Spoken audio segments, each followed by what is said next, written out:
Miss হবে না আপনার পছন্দের টিভি শো। দেখুন জি5 অ্যাপে একদম ফ্রি। আমার নাম যেন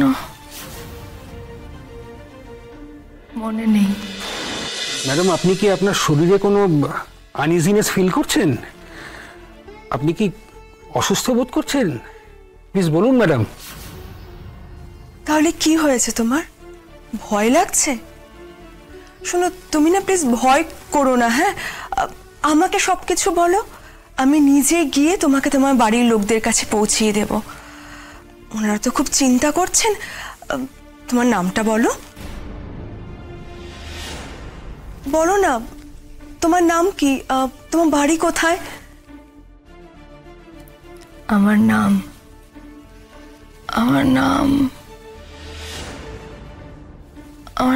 যেন মনে নেই, মনে করতে পারছি না। আচ্ছা, আপনার ফোন থেকে তার ফোনে এতগুলো কল কি করে গেল ম্যাডাম? আসলে ব্যাপারটা কি জানেন, বাবুলের ফোন হাইওয়ের ধারে আমোদগড়ের কাছে লাস্ট অ্যাক্টিভ ছিল, আর রায়পূর্ণা দেবীর ফোনও লাস্ট অ্যাক্টিভ ছিল সেখানে। কি কিছু বলুন, কি মনে হচ্ছে এখন? বড্ড কাঁচা কাজ করে ফেলেছেন, হ্যাঁ? আপনাদের বাকি প্ল্যানটা আমাদের কাস্টাডিতে নিয়েই শুনবো। আর রায়পূর্ণা দেবীকে কোথায় রেখেছেন সেটাও বলতে হবে। আজই আপনাদের কোর্টে প্রডিউস করে আগে আমাদের কাস্টাডিতে তো নিই, তারপর দেখছি। আমি আমি আমি আমার লয়ারের সঙ্গে কথা বলবো। আমি আইন বুঝি, হ্যাঁ? আপনার এভাবে আমাকে জেরা করতে পারেন না। হ্যাঁ, আপনি জানবেন না, ক্রাইমের এক্সপিরিয়েন্স তো আপনার কম নয়। আমি তো শুনেছি আপনি রিপিট অফেন্ডার। একবার মেয়ে পাচারে জেলবাস, এবার কিডন্যাপ। কথা বলবেন, নিশ্চয়ই কথা বলবেন লয়ারের সঙ্গে। আগে থানায় তো চলুন। নীলাঞ্জনা, এই জগতে আপনার উজ্জ্বল ভবিষ্যৎ ছিল, কিন্তু কি জানেন, মানে মুশকিলের ব্যাপারটা হলো যে এবার যে শাস্তিটা হবে সেটা প্রায় 10 বছরের জেল। আর জেল থেকে বেরিয়ে আবার নতুন করে এরকম পশা সাজাতে পারবেন কিনা কে জানে। কি কিছু বলুন, কি ভাবছেন? দেখা যাক কি হয়। 10 বছর জেল? অসম্ভব। না না, বেরোতে হবে আমাকে, এই সব থেকে বেরোতে হবে। কিছু একটা প্ল্যান করতে হবে।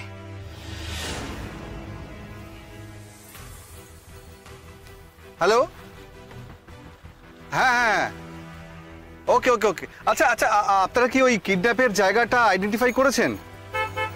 Good, very good. না না না, আমাদের যেতে একটু দেরি হবে। আপনারা এক কাজ করুন, আপনারা ভিতরে ঢুকে পড়ুন। ওকে। আর একটা গুড নিউজ আছে, পুরো ঘটনাটার যে মাস্টার মাইন্ড যারা আর কি, তারা আমাদের কাস্টাডিতে এখন। হ্যাঁ, কোয়েল আর নীলাঞ্জনা। হ্যাঁ, লাস্টে যে নামটা বললাম তিনি আবার নাকি ওই রায়পূর্ণা দেবীর নিজের বোন। ওকে ওকে, অল দ্য বেস্ট। হ্যাঁ, সেটাই ভাবছি, মানে রায়পূর্ণা দেবীকে এখন ওই লোকেশনে পাওয়া যাবে কিনা সন্দেহ আছে। মানে এরা তো পাকা সব খেলাড়ি, বারবার ওরা লোকেশন চেঞ্জ করছে। দেখা যাক কি হয়। আপনি এক কাজ করবেন, মানে যা নিউজ হবে আপডেট আমাকে দিতে থাকবেন। ওকে ওকে ওকে, থ্যাংক ইউ। তার মানে পুলিশ ওই জায়গাটা খুঁজে পেয়েছে, কিন্তু ওখানে তো এখন কেউ নেই। আচ্ছা, দিদির বডিটা কি ওরা বাড়ির মধ্যে কোথাও লুকিয়ে রেখেছে? না না, তা কি করে হবে? কি সব ভাবছি আমি।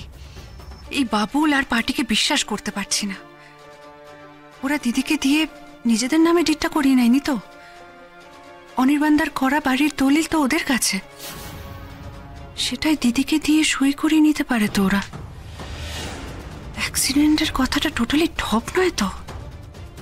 হে ঠাকুর, জেলের মধ্যে বসে থাকলে হবে না, আমাকে বেরোতে হবে। এত কিছুর পর নিজেকে সকলের কাছে এত খারাপ করে এখন আর ফিরে যাবার কোনো পথ নেই।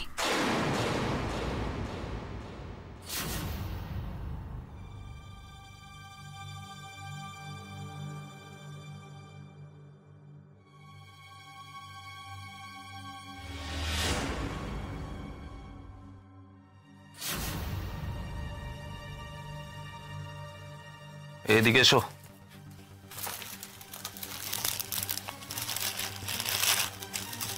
দেখো, ভালো করে দেখো।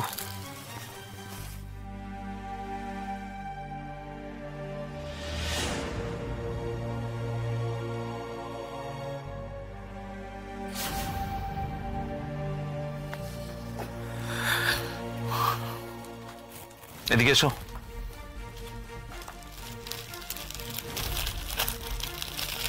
দেখো ভালো করে আর কিছু পাও কিনা।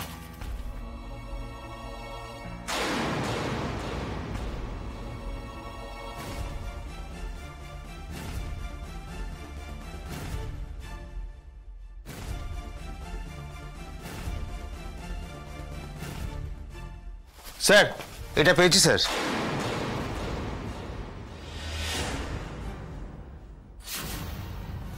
ভেতরে কি আছে চেক করেছো? স্যার, রায়পূর্ণা মুখার্জির ডকুমেন্টস আছে। আর কিছু? স্যার, আমার মনে হচ্ছে রায়পূর্ণা মুখার্জি ছাড়াও এখানে আরো 2 জন লোক ছিল বলে মনে হচ্ছে। 2 থেকে 3 জন ছিল সেটা তো শিওর। ঠিক আছে, তোমরা এখানে ভালো করে সার্চ করো, আর কিডন্যাপিং সম্পর্কিত যা কিছু পাবে তা ভালো করে কালেক্ট করবে। আমি ততক্ষণ বাইরের আশপাশটা দেখে আসি।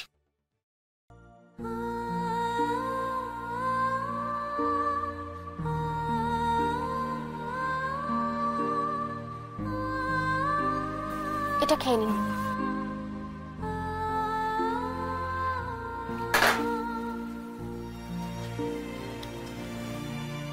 আপনি সত্যি খুব লাকি। আপনাকে যে মিস্টার সেনগুপ্ত রাস্তায় দেখতে পেয়েছিলেন সেটা আপনার ভাগ্যের ব্যাপার। আর কেউ ওইভাবে রাস্তায় দেখতে পেলে হয়তো ট্রিটমেন্টের জন্য আপনাকে নিয়ে আসতেন না। কেই বা অ্যাক্সিডেন্টের মতো ঘটনায় নিজেকে জড়াতে চায় বলুন? কত রকম আইনি ঝামেলা থাকে। কিন্তু ঈশা বৌদিকে আমি অনেক দিন থেকে দেখছি, উনি ভীষণ নরম মনের মানুষ। এখানে এসেও বারবার বলছিলেন যা হয় হোক, যেন আপনাকে আগে সুস্থ করে তোলা হয়। সত্যি ওরা খুব ভালো। আসছি ম্যাডাম।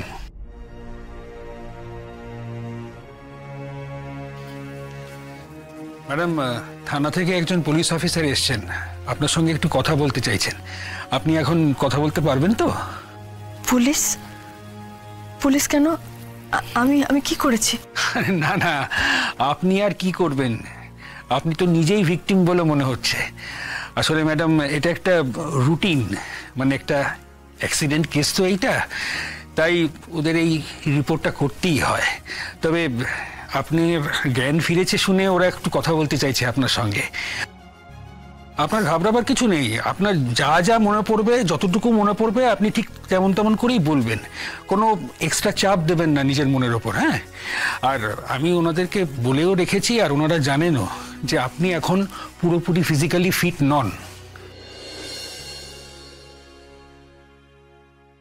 Good morning madam.